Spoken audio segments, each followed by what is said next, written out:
Good afternoon. We're glad to be here at LJRMS. I'm Lieutenant David Bullard. I'm First Vice President of the Georgia State Firefighter Association and NVFC, National Volunteer Fire Council State Director in that role for the state of Georgia.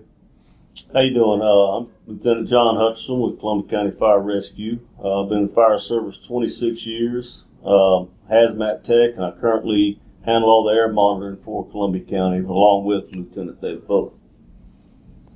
We want to talk today about the issues with the fire service and relate that between our side and risk management and create a dialogue in the risk management world and the risk managers throughout the state. Thanks to LJRMS for this opportunity to get us on the same page. So when we have issues or concerns, we understand where each other's coming from in this and what the needs are. One of the things I think we battle in the fire service is that cultural myth that in between calls we sit around and play checkers. And for the slides today, I couldn't find a picture of firefighters playing checkers. These guys are playing chess, so they have a little more time in their hands, I guess, to get into a chess game. But I think it's important for us not to let that be portrayed as what we do. And visibility is very important in our departments and in our communities to get out and be involved in people when we do ask for things and have budgetary needs and have issues come up. We have a lot more public support that way when doing so. And also the romantic portrayal, I guess, of the fire service. You see the firefighter covered in soot and all sweaty and nasty to fire and grimy. And there was a time in our business, and for the fire service viewers watching, you can certainly attest to this, that the dirtier you were after a fire, the more work you did. That was kind of a top dog symbol there, right? It wasn't that long ago, and there's still people that believe that. And our industry, the way it advertises products and services, still has a problem with putting pictures out just like this, and it sends the wrong message. That we know right now this is not how we want to look, and we want to be cleaned up and want to be a little smarter in how we work, and things that would never work in general industry, things if you went into an industrial site, industrial plant would not be accepted, we kind of almost bragged about. That's right. And it brought on we found out that it's brought on a false sense of security that we are able to just go in and fight these fires without taking care of ourselves after we're done.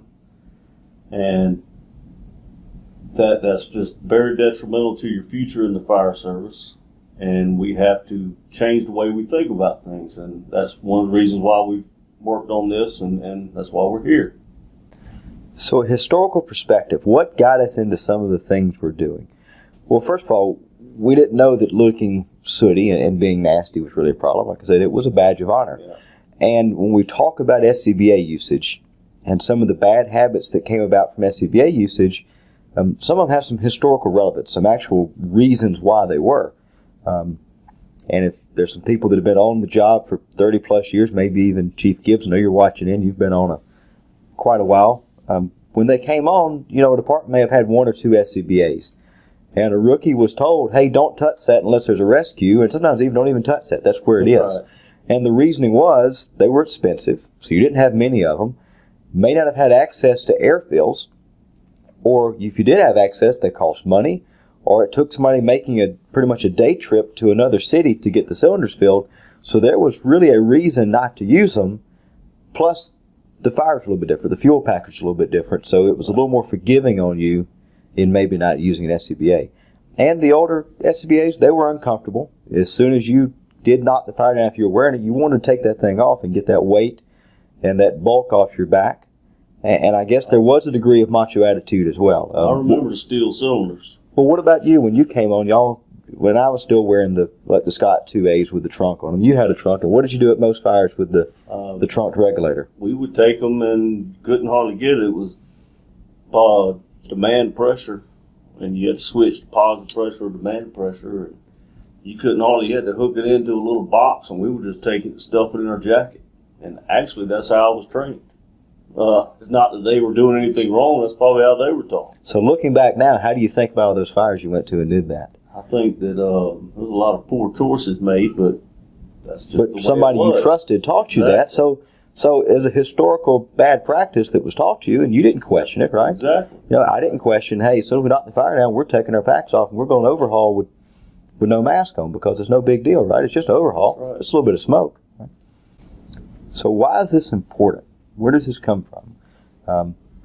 Studies as far back as the 70s, maybe earlier, have shown higher rates of cancer among firefighters. And it relates back a lot to skin absorption, to the things we breathed in during overhaul, not washing gear, not showering after fires, and diesel exhaustion stations, things like that. So over the last 30 years, the studies have been done, 30 to 40 years the studies have been done, have shown higher rates of cancer in the fire service. And these studies are always evolving. The majority of the studies have been done in larger cities because that's where there was a need or even a basis of funding to do the studies. Some are done by NIOSH, CDC. I saw an article about a month ago. A fire chief in the suburb of Boston had gotten the job, and a reporter asked him, "Why do you think your department doesn't have the number of cancers that the city of Boston does?" And he said, "Well, maybe we do. We're just a smaller department." He said, "Percentage-wise, we're probably the same." But he has 90 people. Boston may have 700 or 800 people. He's going to have less numbers. So it isn't a number thing, it's a percentage thing. Right. And numbers-wise, for those that aren't familiar, testicular cancer in firefighters, they're 2.5 or just over 2 times higher risk for that. Multiple melanomas, 1.5 times the risk. Non-Hodgkin's lymphoma, 1.5 times the risk. About 1 1/3 times the risk for skin cancer. About 1 1/3 times the risk for prostate cancer. 1 1/3 times the risk for malignant melanomas, 1 1/3 times the risk for brain cancer, just under 1 1/3 times the risk for colon cancer, just over 1 times 100% higher risk for leukemia. And so far, the breast cancer has been studied in women in San Francisco, and preliminary results show maybe 8 to 9 times higher on breast cancer. And there's also a higher rate of breast cancer in men. So these numbers are pretty powerful.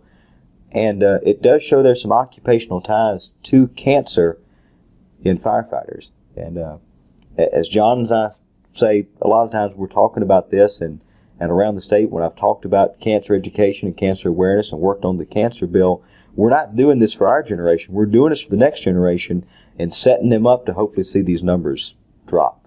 So I mentioned the work on the cancer bill in Georgia, and for several years we worked on presumptive legislation in the state of Georgia. And if you're not familiar with this, we'll just kind of give a brief overview of House Bill 146. We had a bill signed, or a bill that passed through the House and the Senate last year and was vetoed by the governor, and it gave a firefighter in Georgia the right to file a workers' comp claim and then petition for workers' comp benefits for cancer diagnosis. The governor, like I said, vetoed that. We came back this year with House Bill 146, and I'll even say I think the governor, I'm going on a limb here, the governor may have done us a benefit by vetoing that because it created a lot of dialogue and a lot of interaction among different sectors in the fire service as well as ACCG and GMA, and really got us discussing some of the things going on. And I think he did us a huge benefit in allowing us that opportunity. And with House Bill 146, it now says that fire departments in Georgia must carry coverage on all their firefighters for a short-term disability, a long-term disability up to 36 months, and also a lump sum benefit for a cancer diagnosis of specific cancers. And the intention there is if you can't work, that lump sum can basically help you pay for COBRA until Social Security benefits kick in, as well as the long-term disability insurance is going to help you also get to the point of getting Social Security disability. So it's designed to bridge that gap if you're out of work for an extended period of time. And it's still on the firefighter themselves, or the department themselves, in choosing to do short-term disability. So I would encourage anybody in the fire service that doesn't have short-term disability to absolutely get that if you can, because that will give you that 6 months window up to the start of long-term disability. All right, we're going to talk a little bit about the anatomy of fire smoke. There is a difference between the smoke and fire smoke. What we found out through studies through the Fire Smoke Coalition is they've taken it and just tried to break it down to make it where it's really an eye-opener. This class in itself, just talking about the fire smoke anatomy, could last an hour. So we're just going to brush over to give you an idea. Well, in fire smoke, as you see, we have particulates, which are dust and soot, you have your irritants, your hydrochlorics, acids, sulfur dioxides, and your sorry, my eyes aren't that good. Oxides, nitrogen, and ammonia. You also have your asphyxiants and your toxicants, which are your carbon dioxide, your hydrocyanide, carbon monoxide, and hydrogen sulfides. All right, all these. I don't know if any of y'all are, if you're in the fire service or any of y'all are metering. All right, we have these meters that we go in and we'll check the toxicity of the air or concentrations in the air. We can't pick one thing out because there's such a cocktail of toxicants in the air. Back the smoke of yesterday, as they say, is it was wool, cotton, and wood, just wood.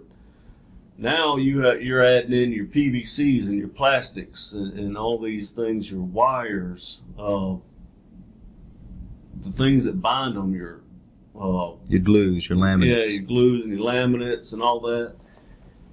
And it just creates such a toxic environment that is just hard to nail down exactly what you're going to be bringing back to the station. So if we go back to I think the second slide we had of the firefighter that had the black face, well, all that stuff is stuff that's going to get inside your body, get in your glands, which is designed to do because it's filtered through there, but then eventually it's just going to sit there, and who knows? We just talked about cancer rates. Is that what's part of it? We don't know yet, but it's a high risk. So you have to keep yourself clean, and we'll discuss about deconning and such. So, John, is it safe to say the things that you see in smoke are the things that hurt you later, and the things you don't see in smoke are the things that hurt you now? Like the soot and the things like that you're absorbing, that's what's hurting you later, and the things you don't see, the carbon monoxide, carbon dioxide, hydrogen cyanide are what's hurting you now. Exactly. And some of these things, as John mentioned, we're big proponents of doing air monitoring on the fire ground. I think a lot of departments are doing that now. We run a hydrogen cyanide sensor in addition to our carbon monoxide sensor for doing fire ground monitoring, but we still can't read nitrides of oxides of nitrogen. I can't even say that right.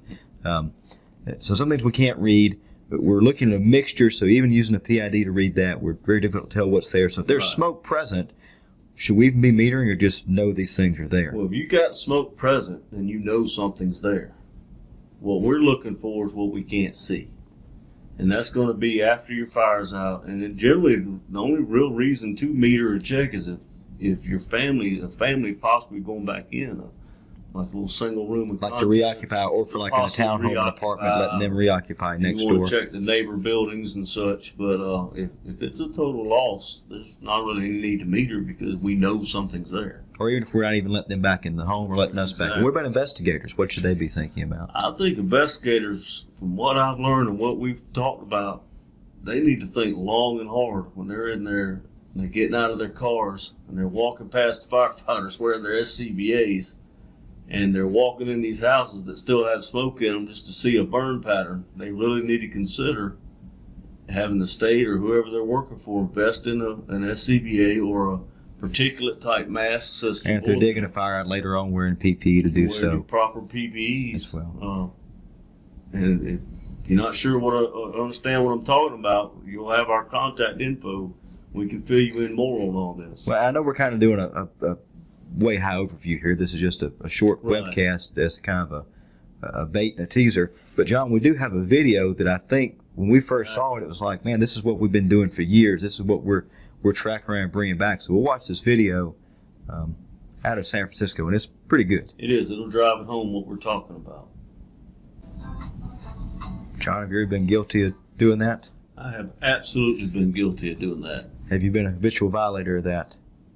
I had been. And I have been too, and I think that most people in the fire service that are watching that said, yeah, I've done that before, never thought twice about it. Exactly. And you never realize what you're spreading around. That's wild. And that's why I mentioned that video right there, just in itself, after what we talked about, the particulates, just absolutely drives home the thought of the potential, what can be brought back in. That's not just at the firehouse. That's back to your family also. So what can we do to make that better? We can do some on-scene decon, right? Exactly. We can do on-scene decon. On-scene decon is, I wouldn't call it fairly new, but it's something that's being more recognized. I know we've tried it, and we're working on making it happen within our department. And it's a hard process because it's something new, just like anything.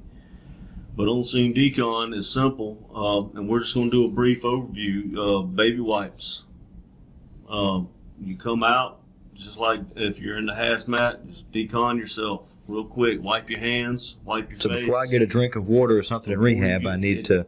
How long will it take to wipe your face? Well, it wouldn't be long, and I think that every firefighter at least can relate to this. They've been at a fire and looked at a cup of water, and there's been stuff floating in that cup of water. Insulation, soot, whatever, and they haven't batted an eye about drinking that cup of water.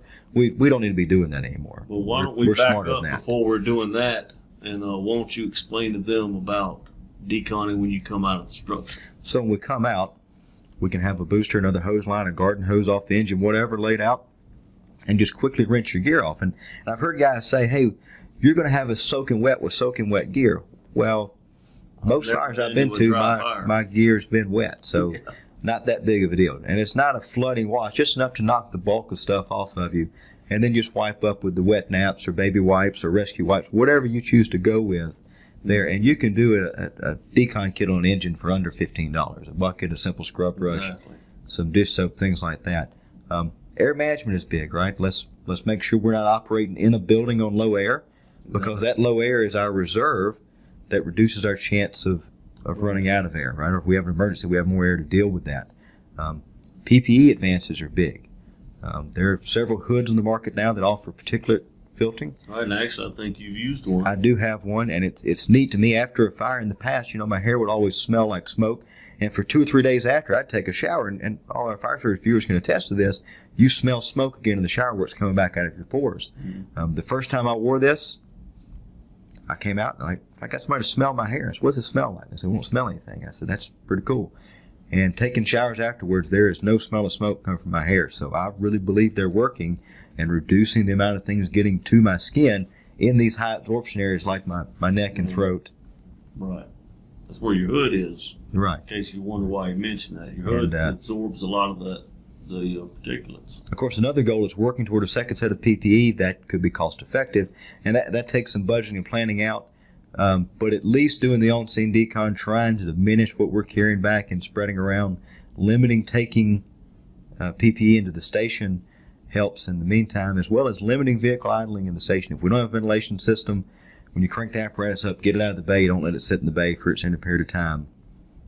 Some in-station risk reduction are gear washers and extractors. And if you're not in the fire service or not familiar, you can't go to Sears and buy a top-load Kenmore washing machine and go wash our turnout gear in that. It's not going to work. It'll tear it up. It'll tear our gear up. It's not good for the washer at all. So we need a high-speed, a high RPM extractor to wash the gear in. And these run about $3,000 to $5,000, maybe a little bit more for some models to get multiple sets of gear in. And that's a big expense, especially when your station wasn't designed for it. So if you can start budgeting them in with new stations, that's great. I think a lot of people, or most people, are probably doing that now.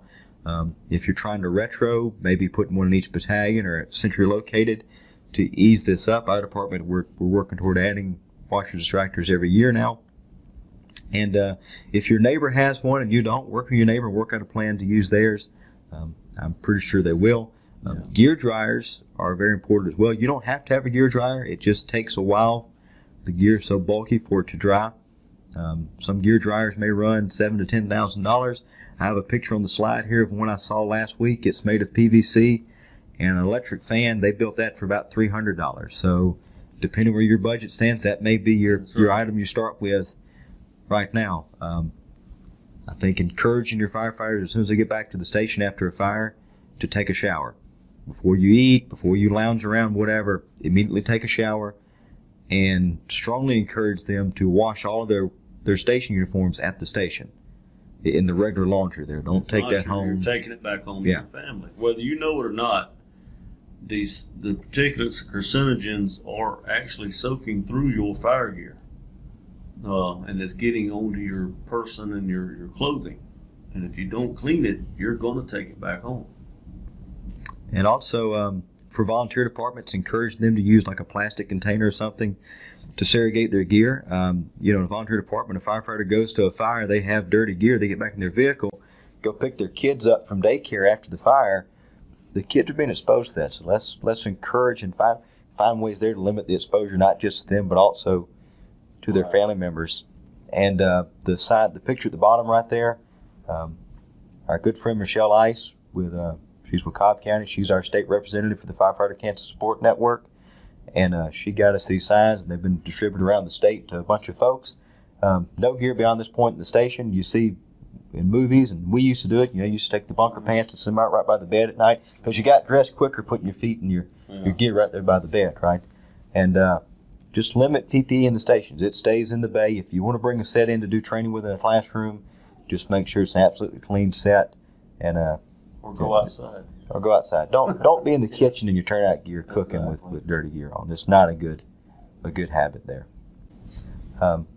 In the long run, looking at station design, something that we saw a presentation earlier this year was even ice machines collecting diesel exhaust. So if you could move your ice machine out of the apparatus bay, then that might not be a bad idea in the future. When you design stations, don't put the ice machine in the apparatus bay to reduce that diesel exhaust being pulled into the ice. It is in the bay. Just set a schedule to clean it 3 months, 6 months. Which should be done anyway. Right. Yeah, but just make sure that's done. Empty it out, clean it out. In fact, the demo did. They melted all the ice out of the bin, and there was a sheen on top of it from things that came from the diesel exhaust. So it was pretty eye-opening there. Designing the stations with separate gear storage. There's a picture there of separate gear storage. That is better than being in the bay. Of course, that's not totally blocked off, but it is reducing somewhat the diesel exhaust the gear is being exposed to. And if it can be a totally closed-off room with a doorway or something, even better. If you can budget for it and work toward it and get an understanding when you're going through the budgeting process of why ventilation systems are important for apparatus exhaust, I think that is big. Right. And addition of a decon room where you can wash gear, wash SCBA in its own like mud sink or decon sink. And maybe if you have the ability to design the station, even put a entrance to the showers off the base. You go straight into the showers and can shower there versus even having to go through the living areas to get to them. I think that's another thought there. Real quick, we're going to talk about fiscal wellness. I think it couples along with this well. NFPA 1582 is the standard on basically fire department wellness, fire department physicals. A lot of departments do physicals to 1582. A number of departments do not do physicals or provide physicals to 1582, and I'm not going to get into what you should or shouldn't do there. But if you're not doing 1582 physicals, I think the encouragement needs to be to your members that when they get their annual physical at their own physician, that the physician understands what they do for a living. They understand that they're a firefighter and what the hazards and risks there are, and strongly encourage them to do cancer screenings based on that. Give them this list of high probability cancers and make sure they're getting screened for them. Maybe work with your local hospitals on cancer screenings. There's a program right now with the Georgia Prostate Cancer Coalition. They're offering free prostate cancer screenings to all firefighters in Georgia, and they're slowly working their way around the state with clinics trying to get this done. I know in the metro area there's some hospitals that are doing some free screening. So go to your local hospital. There may be somebody there that could help you out and do some screenings. And if you're going to have a physical fitness program, help find ways to make it effective, where guys can improve and gals can improve their health, not just cardiovascularly and strength-wise, but overall health. And if you can offer some incentives on that, that's even better. It doesn't have to be monetary. Right. Maybe some bragging rights, something like that. Something to make it more interesting. We're a competitive bunch, and if you can put some competition into it, that may pay off. And then finally, mental wellness. Studies are showing that suicide rates in public safety are around 25% higher than the average population. And the last few years, this has gotten almost as much attention as cancer. Firefighters really don't die in collapsing buildings and being burned. It's heart attacks, apparatus incidents. So take advantage of the driving programs, the LGRMS, the defensive driving programs there, the driving simulator to help with that. And the numbers are also showing we have a large number of cancer deaths and also a large number of deaths by suicide here. So if you're not offering critical incident stress debriefings, look into that, look into ways to set that up, look into doing peer counseling. And I've included some numbers here on the screen as some free resources, some free 800 numbers you can call to get help with not only doing debriefings and peer counseling, but also if you have somebody or yourself is in need of talking to somebody, the numbers are here. I encourage publishing those numbers throughout your department. If you contact me, I can get some National Volunteer Fire Council, share the load posters for your department, get them sent out to you so you can display those around. And coming up next week, the National Volunteer Fire Council has a grant offered program through the Firefighter Behavioral Health Alliance, and it's being hosted by the Georgia State Firefighter Association at the Guardian Center in Perry. We'll have a 1 p.m. offering and a 6 p.m. offering to accommodate the Volunteer Fire Service, and it's a mental wellness workshop. That's a lot to say. That is a lot. Twister there. Much. So we have 25 to 50 participants can be at each one. We have a few slots open, so please shoot me an email or go to the Georgia State Firefighter Association website. The information to register is on there, and we would love to have a full house in Perry. Well, thank you all very much. These are our email addresses. Feel free to contact us if you want a copy of this or further information or have any questions or comments. And if you want any information on getting the signs, I'll get you in touch with Michelle over there. And hope to see some of you in Perry next Tuesday as well. Just as an aside, I will be sending the PowerPoint presentation to all those that registered for this session. So you'll be getting that automatically. I'll also send you a recording of the session, and anybody else that you're aware of that wasn't able to make it, you can send it to them or let me know and I'll distribute that recording. We'll also have it on our website. Does anybody else have any questions? I'm going to try and reach out to people. So Steve Matthews, are you out there? Steve Matthews, I unmuted you. Are you available to talk, Steve? Sure. Got any questions, comments? Do you want to do a standing ovation for the gentleman? I think they did a good job. They covered the material very well, so no questions. Very good. Excellent. Thank you. You can leave Steve unmuted if he's going to talk like that. There you go. Thanks, Steve. Let's go one more and see if we got anybody. Ryan McDavis. Ryan McDavis, are you out there? Ryan? I'm not sure if it sounded like snoring. I might have interrupted. Yeah. Let's see. We're going to go to a question. I got a question here. John says we inspired him to wear an SCBA. That's what right. that noise was. D-Ron said, great work, Pat Program. Thank you all for doing this. Let's see. Great work. Let me see what I got. Let me get back to attendees. I know I have. So Tim, are you out there? Tim Connell. Tim, are you there? Hey guys, how are y'all? Doing great. You got a question? Actually, my name is Dustin Coons. I'm the risk management coordinator for the city of Thomasville. How you guys doing? All right, how are Pretty you? good.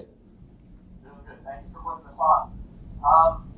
I deal with workers' comp claims for our city, and I noticed that you spoke a little bit to the workers' comp side of the house. And I was wondering if you had any kind of talking points or any kind of guidance regarding the workers' comp as it relates to the cancers that you were talking about. I'll be happy to send you some stuff. The way the law in Georgia reads right now is cancer is a disease of life, and that is why it is not covered by workers' comp. That's why we had the bill introduced in the past to try to get workers' comp the ability to just file a claim. In some states, it's presumptive. If a firefighter gets a certain cancer, a certain list of cancers, it's an automatic workers' comp benefit. That wasn't working for us, so we tried the approach of at least giving us the opportunity to file a claim and see if we could get benefits, and that's what the governor vetoed last year. So our current bill that goes into effect January 1st is there's just a cancer insurance coverage versus tying to workers' comp. But I'll be more than happy to get with you and and send you some stuff on that and talk to you as well. In fact, I was talking to Chief Dukes on the way here this morning, and he was saying very good things about you. And I'll. Hey, he's sitting here listening. You don't Oh, Dukes is listening. Okay, well I'm good then.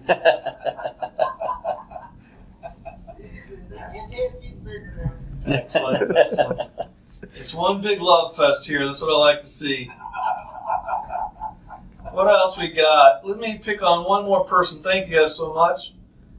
You got a gold star today. Sure. Pick one more. Let's see if we can go to. Let's see. You can see Jackie. I'll get him on the line if he was there.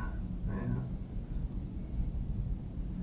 Somebody's not on, but one more. Here, it's Jackie Gibbs. Jackie Gibbs, are you out there? Jackie Gibbs. Just unmuted I you. appreciate it. Good information. Mr. Lieutenant Goodrow sitting in for Chief Gibbs. He's out at another, he had another appointment call in. So, yeah, it was really good information, and I appreciate the hard work you're putting together. Thank you, sir. Yes, thank you. Thank you so much. I appreciate the comments. With that being said, we're going to end. Any last words? Thank y'all for listening in. Wear your air packs. Excellent. And spread the message. That's right. Yeah, spread the message. It's a good message. Thank you so very much. We really appreciate it. And again, if you ever need anything, you can give me a call at 678-687-6280, or just write DBECK. That's DBECK at LGRMS.com. Either one, I will respond. And I'll send out an email to everybody. Hopefully you guys know that. But thank you guys so very much, and enjoy the rest of your day.